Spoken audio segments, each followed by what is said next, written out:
नमस्कार दोस्तों, स्वागत है आप सभी का हमारे YouTube channel the transformative institute में।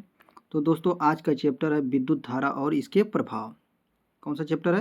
विद्युत धारा और इसके प्रभाव। इसमें कुछ मुख्य टॉपिक हैं जो हम लोग पढ़ेंगे। बैटरी के बारे में हम लोग जानेंगे, क्या होता है बैटरी। विद्युत परिपथ के बारे में हम लोग पढ़ेंगे। विद्युत अवयव के बारे में जानेंगे।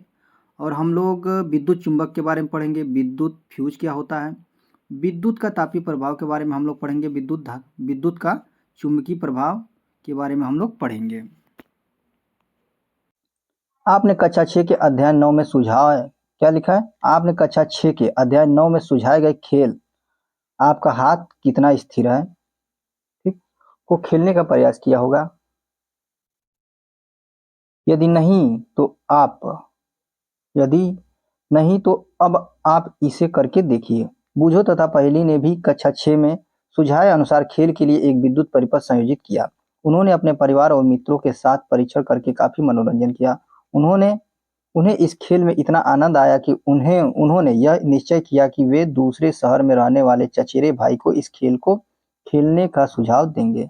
अतः पहेली ने एक स्वच्छ चित्र बनाया और उसमें यह दर्शाया कि विविध विद्युत अवयवों को कैसे संयोजित किया जाना है। तो आइए देखते हैं।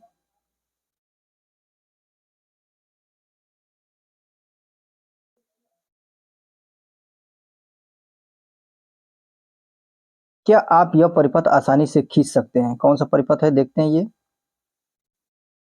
आपका हाथ कितना स्थिर है के परीक्षण की व्यवस्था। ये देखिए, यहाँ पिन लगा हुआ है। ये बैटरी है, आपका सेल है। सेल का एक टर्मिनल पॉइंट ये है, एक टर्मिनल पॉइंट ये है। यहाँ से वायर को ऐसे जोड़कर बल्ब से जोड़ा गया है और फिर इसको स्कील में और तार के माध्यम से यहाँ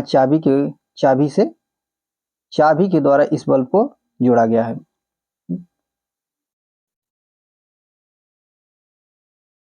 अब देखते हैं हम विद्युत अवयवों के प्रतीक, अर्थात विद्युत सेल के जो प्रतीक होते हैं वो क्या होते हैं, विद्युत बल्ब जो होता है उसके प्रतीक क्या होते हैं, बैटरी के प्रतीक क्या होते हैं, इनके बारे में हम लोग देखते हैं। तो क्या लिखा है? विद्युत अवयवों के प्रतीक। कुछ समान विद्युत अवयवों को प्रतीकों द्वारा निरूपित किया जा सकता है। जैसे कि सारणी 10.1 में कुछ विद्युत अवयवों और उनके प्रतीक दर्शाए गए हैं। आपको विभिन्न पुस्तकों में इन अवयवों के विभिन्न प्रतीक देखने को मिल सकते हैं। तथापि इस पुस्तक में हम यहाँ पर दर्शाए गए प्रतीकों का ही उपयोग करेंगे। इन प्रतीकों को ध्यानपूर्वक देखिए। क्या लिखा है? इन प्रतीकों को ध्यानपूर्वक देखिए। विद्युत सेल के प्रतीक पर ध्यान दीजिए। इसमें एक लंबी रेखा तथा दूसरी छोटी। क्या लिखा है? ये ध्यान देने वाला पॉइंट है। इसमें एक लंबी रेखा तथा दूसरी छोटी परंतु मोटी समांतर रेखा है। क्या आपको याद है कि विद्युत सेल में एक धन टर्मिनल तथा एक ऋण टर्मिनल होता है? विद्युत सेल के प्रतीक में लंबी रेखा धन टर्मिनल को तथा छोटी व मोटी रेखा किसको दर्शाती है? ऋण टर्मिनल को निरूपित करती है। स्विच के लिए अब देखते हैं क्या लिखा है। स्विच के लिए ऑन स्थिति, क्या लिखा है? स्विच के लिए ऑन स्थिति तथा ऑफ स्थिति चित्र में दर्शाए गए प्रतीकों के अनुसार निरूपित की जाती है। अभी देखेंगे हम लोग चित्र में किस प्रकार से निरूपित किया गया इनको। परिपथ के विविध अवयवों को संयोजित करने में उपयोग होने वाले संयोजक तार रेखाओं द्वारा निरूपित किए जाते हैं। सारणी 10.1 में एक बैटरी तथा उसका प्रतीक भी दर्शाया गया है। क्या आप जानते हैं कि बैटरी क्या होती है? देखते हैं क्या होती है। बैटरी के प्रतीक होने को ध्यान से देखिए। क्या लिखा है? क्या अब आप बता सकते हैं कि बैटरी क्या हो सकती है? देखते हैं। कुछ क्रियाकलापों के लिए हमें एक से अधिक सेलों की आवश्यकता हो सकती है। अतः हम चित्र 10.2 में दर्शाए अनुसार दो या अधिक सेलों को एक साथ उपयोग करते हैं। ध्यान देने वाला पॉइंट क्या है? ध्यान दीजिए कि एक सेल का धन टर्मिनल दूसरे सेल के ऋण टर्मिनल से संयोजित किया जाता है। दो या अधिक, क्या लिखा है? दो या अधिक सेलों के इस प्रकार के संयोजन को क्या कहते हैं? बैटरी कहते हैं। क्या लिखा है? दो या अधिक सेलों के इस प्रकार के संयोजन को क्या कहते हैं? बैटरी कहते हैं। देखते हैं विद्युत परिपथ के कुछ अवयवों जिनके क्या दिए, प्रतीक दिए हैं। जैसे विद्युत सेल का प्रतीक क्या है? ये देखिए, आपका विद्युत सेल का प्रतीक है ये बड़ा वाला एक लाइन है और ये एक छोटा वाला है। बड़ा वाला किसको अभी हमने पढ़ा, धन टर्मिनल को दर्शाता है, और छोटा और मोटा जो है वो ऋण टर्मिनल को। ये हो गया आपका विद्युत बल्ब का प्रतीक है। स्विच ऑन की स्थिति में, स्विच ऑन की स्थिति में क्या है स्विच ऑन की स्थिति में जब स्विच क्या है, ऑन है, तो ये स्थिति होगी। जब स्विच ऑफ स्थिति में है, जब स्विच ऑफ है तो आपकी स्थिति ये होगी। प्रतीक कैसा होगा, ऐसा होगा। बैटरी जो होगा, बैटरी ये होगा आपका, बैटरी का प्रतीक ऐसा होगा। आगे देखते हैं संयोजी तार। ये आपका संयोजी तार के बारे में दिया गया है। अब देखते क्या लिखा है, टॉर्च ट्रांजिस्टर, क्या लिखा है, टॉर्च ट्रांजिस्टर, रेडियो, खिलौने, टीवी, रिमोट कंट्रोल जैसी कई युक्तियों में बैटरी उपयोग की जाती है। तथापि इनमें से कुछ युक्तियों में विद्युत सेलों को सदैव ही चित्र 10.2 में दर्शाए गए के अनुसार एक के बाद दूसरे को नहीं रखा जाता है। मतलब एक के बाद एक दूसरे को रखने का मतलब यहाँ है कि जो सेल होता है, एक ऋण टर्मिनल होता है, एक धन टर्मिनल होता है। तो ऋण को धन से, धन को ऋण से जोड़ते हैं। ठीक, वही लिखा है। कभी कभी सेलों को, क्या लिखा है, कभी कभी सेलों को एक के एक के साथ, क्या लिखा है, एक के साथ दूसरे से सटाकर रखा जाता है। ये देखिए क्या लिखा है, ये आपका क्या लिखा है, धन टर्मिनल है। ठीक, यहाँ आपका ऋण है। देखिए ऋण धन, ऋण धन, ऋण धन, कैसे एक दूसरे को क्या किया गया है, जोड़ा गया है। ये आपका 2 सेलों की बैटरी हो गई और ये आपका 4 सेलों की बैटरी हो गई। क्या लिखा है, तब फिर सेलों को, क्या लिखा है, तब फिर सेलों के टर्मिनलों को किस प्रकार संयोजित करते हैं। देखते हैं किस प्रकार संयोजित करते हैं। किसी भी युक्ति के बैटरी वाले खाने को ध्यान से देखिए। प्रायः इसमें एक मोटा तार अथवा धातु की पत्ती होती है जो, क्या लिखा है, मोटा तार अथवा धातु की पत्ती होती है जो एक सेल के धन टर्मिनल को दूसरे सेल के ऋण टर्मिनल से जोड़ती है। क्या लिखा है, जो एक सेल के धन टर्मिनल को दूसरे सेल के ऋण टर्मिनल से जोड़ती है। यहाँ पर हम लोगों ने देखा, ये आपका धन टर्मिनल और ये ऋण टर्मिनल हो गया, जो एक दूसरे को क्या कर रही हैं, जोड़ रही हैं।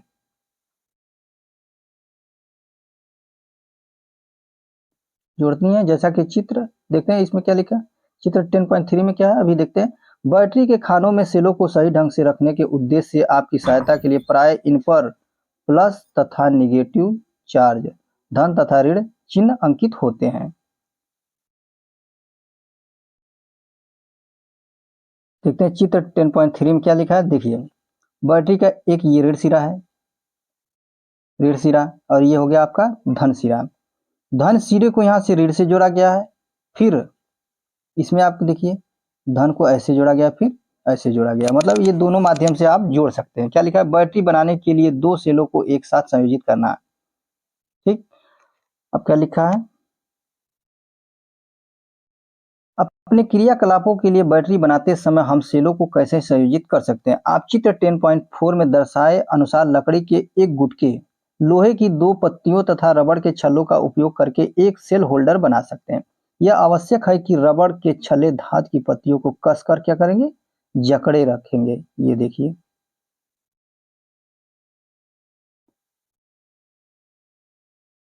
दो या अधिक सेलों की बैटरियां, क्या लिखा है, 2 या अधिक सेलों की बैटरियां बनाने के लिए आप सेल होल्डर बाजार से भी खरीद सकते हैं। इसमें सेलों को उचित ढंग से इस प्रकार व्यवस्थित कीजिए कि एक सेल का धन टर्मिनल दूसरे सेल के ऋण टर्मिनल से संयोजित हो। क्या लिखा है, इस प्रकार व्यवस्थित कीजिए कि, मतलब सेलों को इस प्रकार व्यवस्थित कीजिए कि एक सेल का धन टर्मिनल और दूसरे सेल के ऋण टर्मिनल से जुड़ जाए अथवा संयोजित हो जाए। जैसा कि चित्र 10.5 में दर्शाए गए के अनुसार सेल होल्डर की धातु की 2 क्लिपों में प्रत्येक के साथ तार का एक टुकड़ा संयोजित कीजिए। आपकी बैटरी उपयोग के लिए अब क्या है, तैयार है। देखते क्या लिखा। अब हम 10.1 में दर्शाए गए प्रतीकों का उपयोग करके किसी विद्युत परिपथ आरेख खींचे। देखते हैं हम लोग खींचते हैं विद्युत परिपथ आरेख। आपको दिखा दे 10 पॉइंट सारणी क्या लिखा, 10.1 सारणी में ये था, ये है प्रतीक, ये प्रतीक है ये।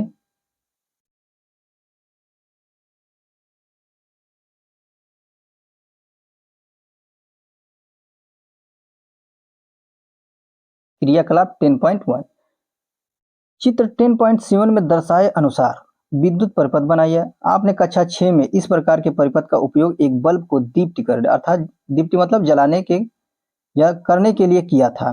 क्या आपको याद है कि बल्ब केवल तभी दीप्त होता है जब स्विच क्या होती है, ऑन की स्थिति में होता है।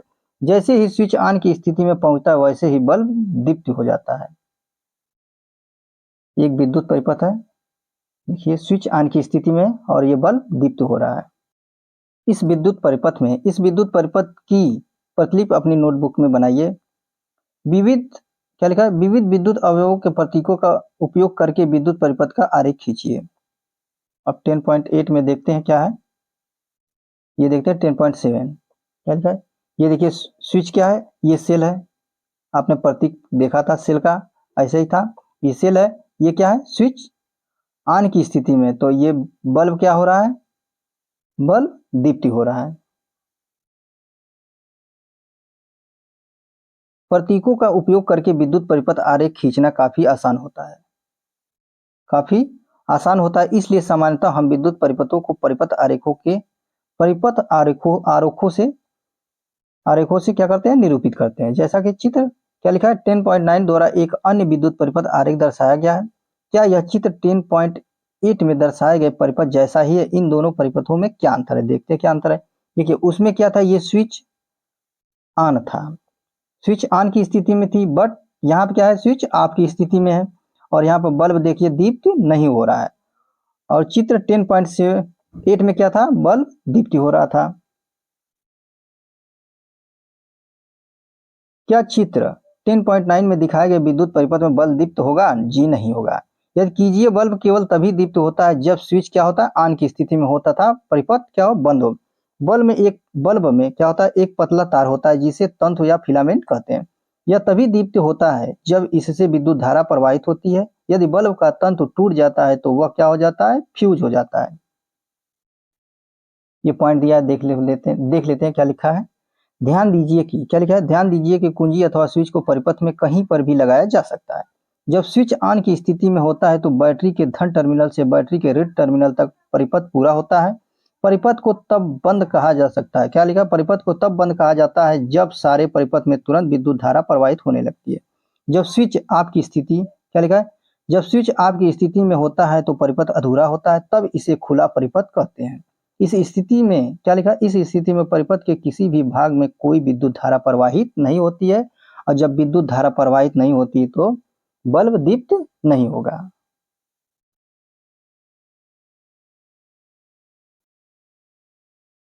यदि बल्ब का तंतु टूट जाए, क्या लिखा है, यदि बल्ब का तंतु टूट जाए तो क्या तब भी परिपथ पूरा होगा? जी नहीं।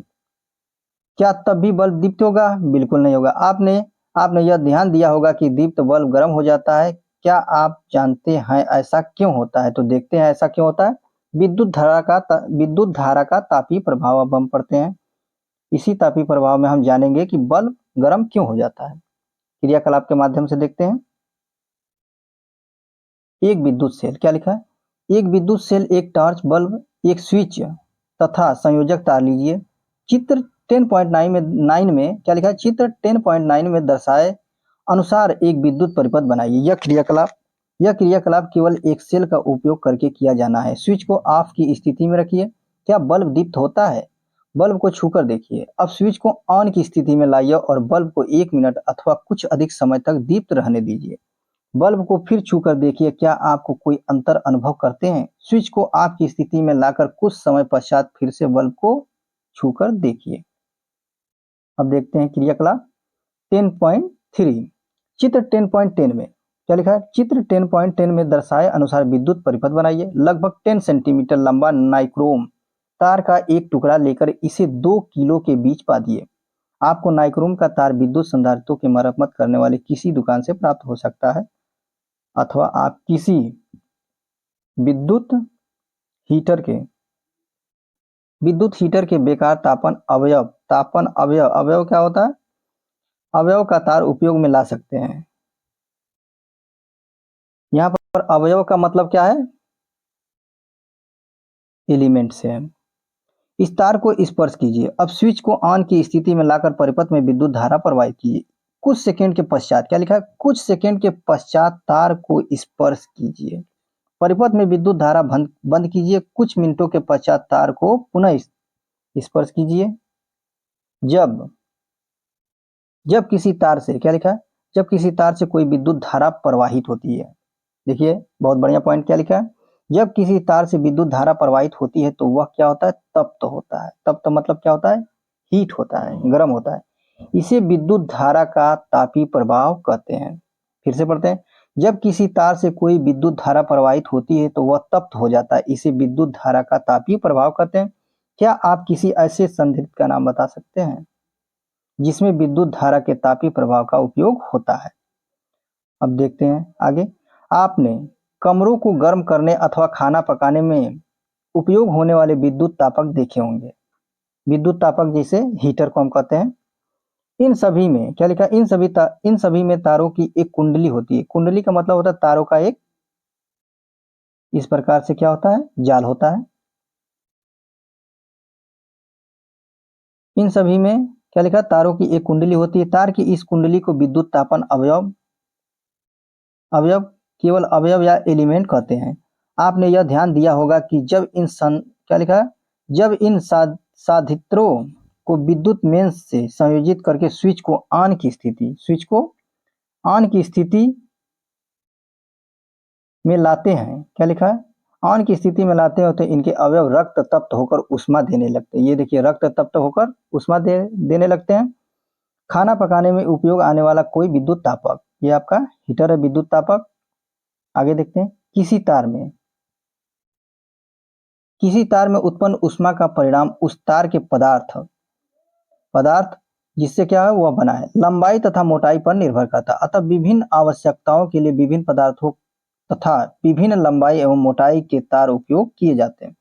विद्युत परिपथों को जोड़ने में प्रयोग होने वाले तार सामान्यतः गर्म नहीं होते हैं। इसके विपरीत कुछ विद्युत साधित्रों के अवयव इतने अधिक तप्त हो जाते हैं कि आसानी से दिखाई देते हैं। विद्युत बल्ब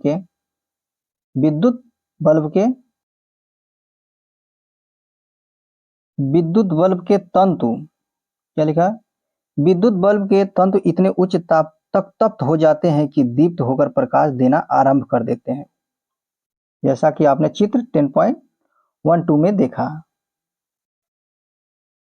देखते हैं क्या है, यह है चित्र 10.12, ये आपका बल्ब है, ये देखिए।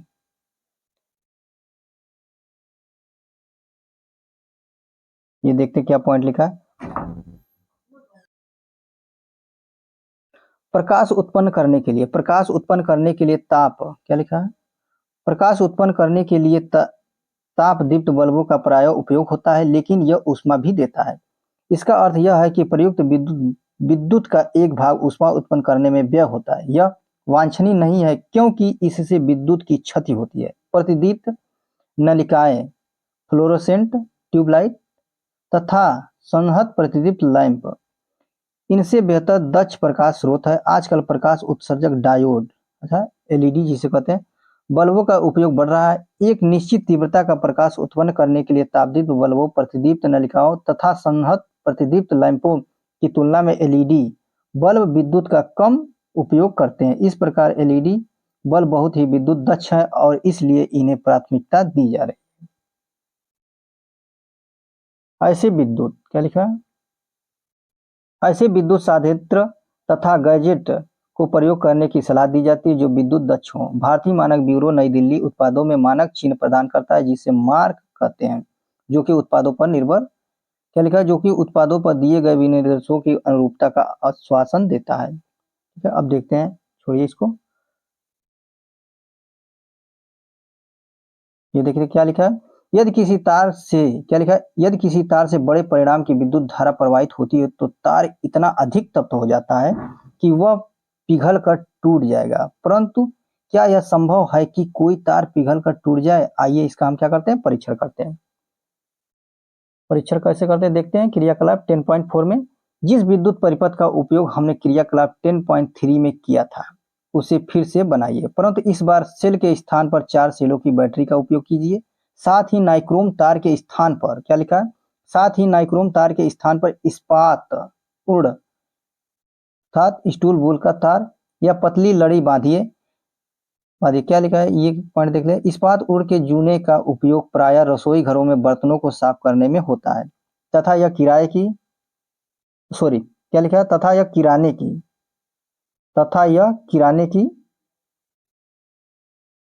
किराने की दुकानों पर उपलब्ध होता है। यदि कमरे में विद्युत पंखा चल रहा है तो उसका स्विच ऑफ कर दीजिए। कुछ समय के लिए परिपथ से विद्युत धारा प्रवाहित करिए। इस्पात उड़ के तार अथवा लड़ी का ध्यान से परीक्षण कीजिए। नोट कीजिए क्या होता है। क्या इस्पात उड़ का तार या लड़ी पिघलकर टूटती है? कुछ विशेष पदार्थों के बने तारों में जब अधिक विद्युत धारा, देखिए बहुत अच्छा पॉइंट है, क्या लिखा है, कुछ विशेष पदार्थों के बने तारों से जब अधिक विद्युत धारा प्रवाहित होती है तब वे शीघ्र ही पिघल कर टूट जाते हैं। इन तारों का उपयोग हम क्या करते हैं, विद्युत फ्यूज बनाने में किया जाता है। सभी भवनों में प्रत्येक विद्युत परिपथ में फ्यूज लगाए जाते हैं। प्रत्येक विद्युत परिपथ में से प्रवाहित की जा सकने वाली विद्युत धारा की कोई अधिकतम सीमा होती है जिसे उसमें से सुरक्षा पूर्वक प्रवाहित की जा सकती है। यदि किसी दुर्घटनावश विद्युत धारा का मान, क्या लिखा है, यदि किसी दुर्घटनावश विद्युत धारा का मान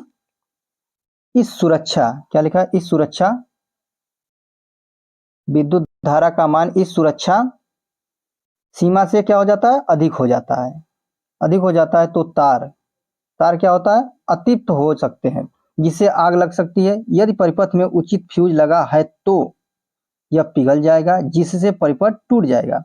अतः फ्यूज सुरक्षा युक्त है जो विद्युत परिपथ की क्षति तथा संभावित आग के प्रति सुरक्षा प्रदान करता है। विभिन्न प्रकार के कार्यों के लिए भिन्न प्रकार के फ्यूज उपयोग किए जाते हैं। चित्र 10.14 में हमारे घरों में उपयोग होने वाले फ्यूज दर्शाए गए हैं। चित्र 10.15 में दर्शाए गए फ्यूजों का व्यापक उपयोग विद्युत साधित्रों में किया जाता है।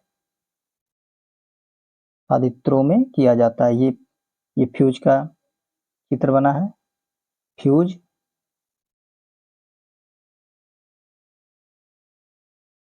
विद्युत फ्यूज तथा फ्यूज होल्डर। हमने विद्युत धारा, क्या लिखा है, हमने विद्युत धारा के तापीय प्रभाव का परीक्षण किया और इसका अपने लाभ के लिए उपयोग कैसे करें इसके बारे में सीखा। अब देखते क्या है, क्या विद्युत धारा के अन्य प्रभाव भी हैं, देखते हैं क्या प्रभाव है।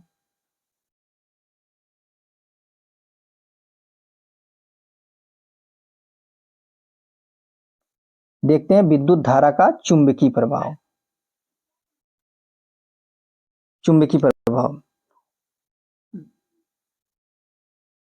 उपयोग की जा चुकी, क्या लिखा है, उपयोग की जा चुकी माचिस की डिब्बी की कार्डबोर्ड लीजिए। क्या लिखा है, उपयोग की जा चुकी माचिस की डिब्बी की कार्डबोर्ड ट्रे लीजिए। इसके चारों ओर विद्युत तार के कुछ फेरे लपेटिए। ट्रे के भीतर एक छोटी चुंबकीय सुई रखिए। अब इस तार के स्वतंत्र सिरों को चित्र 10.17 में दर्शाए अनुसार स्विच से होते हुए विद्युत सेल से संयोजित कीजिए। जिस दिशा की ओर, क्या लिखा है, जिस दिशा की ओर चुंबकीय सुई संकेत करती है उसे नोट कीजिए। चुंबकीय सुई के निकट एक क्षण चुंबक लाइए, देखिए क्या होता है। अब चुंबक को हटाकर चुंबकीय सुई को ध्यान से देखते हुए स्विच को ऑन की स्थिति पर लाइए। आप क्या देखते हैं, क्या चुंबकीय सुई विक्षेपित होती है? स्विच को वापस ऑफ की स्थिति में ले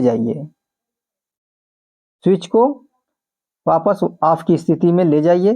क्या चुंबकीय सुई वापस अपनी आरंभिक स्थिति पर आती है? देखते क्या लिखा है। हम जानते हैं कि चुंबकीय सुई एक लघु चुंबक होती है जो उत्तर दक्षिण दिशा की ओर संकेत करती है। क्या लिखा है, हम जानते हैं कि चुंबकीय सुई एक लघु चुंबक होती है जो उत्तर दक्षिण दिशा की ओर संकेत करती है। जब हम कोई चुंबक इसके निकट लाते हैं, क्या लिखा है, जब हम कोई चुंबक इसके निकट लाते हैं तो सुई विक्षेपित हो जाती है। हमने यह भी देखा कि जब चुंबकीय सुई के निकट रखे तार में विद्युत धारा प्रवाहित होती है तब भी सुई विक्षेपित होती है।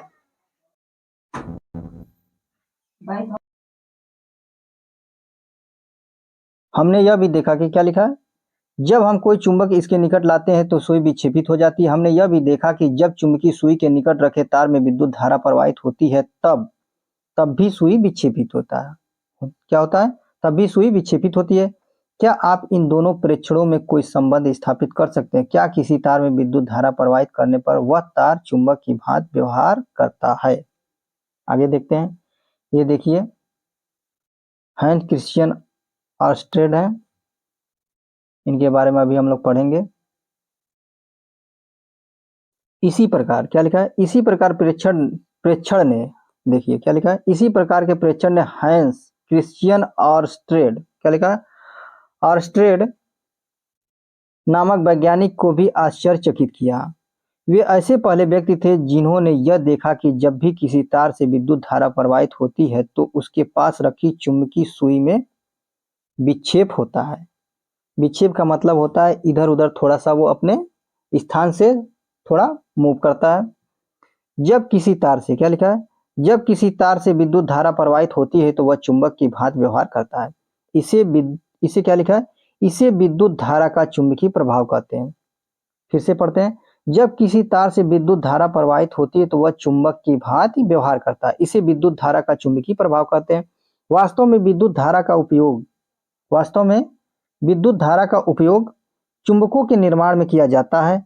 क्या यह आपको आश्चर्यजनक नहीं लगता? आइए इसको हम क्या करते हैं, करके देखते हैं। विद्युत चुंबक क्रियाकलाप के माध्यम से देखते हैं। लोहे की लगभग 6 से 10 सेंटीमीटर लंबी एक कील लीजिए तथा लगभग 75 सेंटीमीटर लंबा विद्युत रोधी प्लास्टिक अथवा कपड़े से ढका हुआ अथवा इनेमल से लेपित लचीला तार लीजिए। इस तार को कुंडली के रूप में कील पर कसकर लपेटिए। तार के स्वतंत्र सिरे को, क्या लिखा है, तार के स्वतंत्र सिरों को किसी स्विच से होते हुए चित्र 10.19 में दर्शाए अनुसार एक विद्युत सेल से संयोजित कीजिए। कुछ पिन, क्या लिखा है, कुछ पिन इस कील के सिरे पर अथवा इसके निकट लाइए। अब स्विच ऑन कीजिए और देखिए क्या होता है। क्या पिन कील की नोक से, क्या लिखा है, क्या पिन कील की नोक से चिपकते हैं? स्विच ऑफ कीजिए। क्या पिन अब भी कील के सिरे से चिपके हैं? ये देखिए विद्युत चुंबक, ये कील है, इसमें तार लपेटा गया है, ये सेल है और ये क्या है, स्विच है जो क्या है, ऑन है, ऑन की स्थिति में है।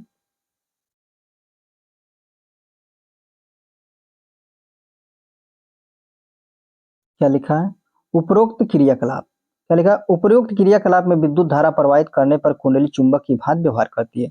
जब विद्युत धारा का प्रवाह समाप्त हो जाता है तो कुंडली का चुंबकत्व तो सामान्यतः नष्ट हो जाता है। इस प्रकार कुंडली को विद्युत चुंबक कहते हैं। क्या लिखा है, जब विद्युत धारा, यहाँ से पढ़ते हैं, जब विद्युत धारा प्रवाह समाप्त हो जाता है तो कुंडली का चुंबकत्व सामान्यतः नष्ट हो जाता है। इस प्रकार कुंडली को क्या कहते हैं, विद्युत चुंबक कहते हैं। विद्युत चुंबकों को अति प्रबल बनाया जा सकता है। ये अत्यंत भारी बोझ उठा सकते हैं। क्या आपको कक्षा 6 में, देखिए क्या लिखा है जो हम लोग पढ़ चुके हैं, क्या आपके कक्षा 6 के अध्याय 10 में दिखाए क्रेन के चित्र की याद है? इस प्रकार की किरणों में एक सिरे पर प्रायः एक प्रबल विद्युत चुंबक लगा होता है। विद्युत चुंबकों का उपयोग कबाड़ से चुंबकीय पदार्थों को पृथक करने के लिए भी किया जाता है। डॉक्टर दुर्घटनावश आंख में, क्या लिखा, डॉक्टर दुर्घटनावश आंख में गिरे चुंबकीय पदार्थों के छोटे टुकड़ों को बाहर निकालने में नन्हे विद्युत चुंबकों का उपयोग करते हैं। बहुत से खिलौनों के भीतर भी विद्युत चुंबक लगे होते हैं। अब देखते हैं विद्युत घंटी के बारे में हम लोग पढ़ते हैं। विद्युत घंटी, हम सभी विद्युत घंटी से भली भांति परिचित हैं। इसमें एक विद्युत चुंबक होता है। आइए देखें विद्युत घंटी कैसे कार्य करती है। चित्र 10.20 में एक विद्युत घंटी का विद्युत परिपथ दर्शाया गया, अभी हम लोग देखेंगे। इसमें लोहे के टुकड़े पर तांबे के तार की कुंडली लिपटी होती है। विद्युत चुंबक के निकट लोहे की एक पत्ती लगी होती है जिसके एक सिरे से हथौड़ा जुड़ा होता है। लोहे की पत्ती के समीप एक क्या लिखा है, एक संपर्क पेच होता है। एक संपर्क पेच होता है। जब लोहे की पत्ती इस पेच के संपर्क में आती है तो विद्युत परिपथ क्या होता है, पूरा हो जाता है। कुंडली से विद्युत धारा प्रवाहित होती है जिससे वह विद्युत चुंबक बन जाती है। तब यह लोहे की पत्ती को अपनी ओर खींचता है। अपनी ओर खींचती है। इस प्रक्रिया में पत्ती के सिरे से जुड़ा हथौड़ा घंटी से टकराता है और ध्वनि उत्पन्न होती है। परंतु जब विद्युत चुंबक लोहे की पत्ती को, क्या लिखा है, परंतु जब विद्युत चुंबक लोहे की पत्ती को अपनी ओर खींचता है, क्या लिखा है, अपनी ओर खींचता है तो यह परिपथ को भी तोड़ देता है। इससे कुंडली से विद्युत धारा का प्रवाह समाप्त हो जाता है। क्या कुंडली अब भी विद्युत चुंबक बनी रहती है? देखते हैं। अब कुंडली विद्युत चुंबक नहीं होती है। यह लोहे की पत्ती को भी अपनी ओर नहीं खींचती है। लोहे की पत्ती अपनी मूल स्थिति में आकर पुनः संपर्क पेंच से स्पर्श करती है। इससे परिपथ फिर से पूरा हो जाता है। कुंडली से पुनः विद्युत धारा प्रवाहित होती है तथा हथौड़ा पुनः घंटी से टक्कर मारता है। प्रक्रिया यह प्रक्रिया अति शीघ्रता से दोहराई जाती है। हर बार परिपथ पूरा होने पर हथौड़ा घंटी से टकराता है। क्या लिखा है? हर बार परिपथ पूरा होने पर हथौड़ा घंटी से टकराता है और इस प्रकार विद्युत घंटी बजती है। ये देखिए विद्युत घंटी का नामांकित चित्र है। विद्युत घंटी का मॉडल और उसका परिपथ। आइए देखते हैं प्रमुख शब्द जिनकी चर्चा हम लोगों ने अभी किया है। बैटरी, विद्युत परिपथ, विद्युत अवयव, लघुपथन, विद्युत घंटी, विद्युत चुंबक, विद्युत फ्यूज, सेल होल्डर, विद्युत साधित्र, विद्युत तापीय प्रभाव, विद्युत का चुंबकीय प्रभाव और कुंडली के बारे में हमने जाना। अब देखते हैं हम लोगों ने क्या सीखा इस चैप्टर में। विद्युत अवयवों को उनके प्रतीकों द्वारा निरूपित करना सुविधाजनक होता है। इनका उपयोग करके किसी विद्युत परिपथ का परिपथ आरेख द्वारा निरूपित किया जा सकता है। जब किसी तार से कोई विद्युत धारा प्रवाहित होती है तो वह तार क्या होता है, तप्त हो जाता है। यह विद्युत धारा का तापीय प्रभाव कहलाता है। इस प्रभाव के बहुत से अनुप्रयोग हैं। कुछ विशेष पदार्थों के बने तारों में से जब उच्च विद्युत धारा प्रवाहित होती है तो वह गर्म होने से पिघलकर टूट जाते हैं।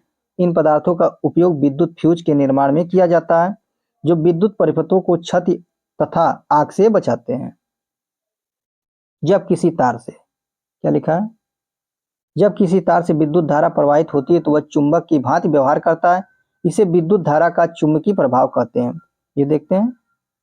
लोहे, क्या लिखा है, लोहे के किसी टुकड़े पर विद्युत रोधी तार से लिपटी विद्युत धारावाही कुंडली को विद्युत चुंबक कहते हैं।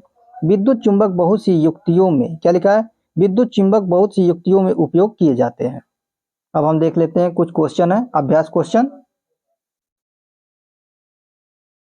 ये देखिए, जब ये क्वेश्चन नंबर 1 में क्या है, जब ये ऑन की स्थिति में होगा, अर्थात ये वाला जो पिन है इसमें जब टच करेगा तो ये परिपथ क्या होगा, पूरा होगा और ये बल्ब क्या होगा, दीप्त होगा। लेकिन ये जो स्थिति ये क्या है, ऑफ की स्थिति है। क्या है, ऑफ की स्थिति है, इसीलिए बल्ब दीप्त नहीं हो रहा है। ठीक, अब हम क्वेश्चन नंबर 3 देखते हैं। क्या लिखा है, चित्र 10.22 में 4 सेल दिखाए गए हैं। रेखाएं खींचकर यह निर्दिष्ट कीजिए कि चारों सेलों के टर्मिनलों को तारों द्वारा संयोजित करके आप बैटरी कैसे बनाएं। तो देखते हैं, एक आपका तो यहाँ हम तार जोड़ देते हैं, ठीक, और ये ऋण सिरा जो है इसका ऋण टर्मिनल जो है इसके धन टर्मिनल से हम जोड़ देते हैं।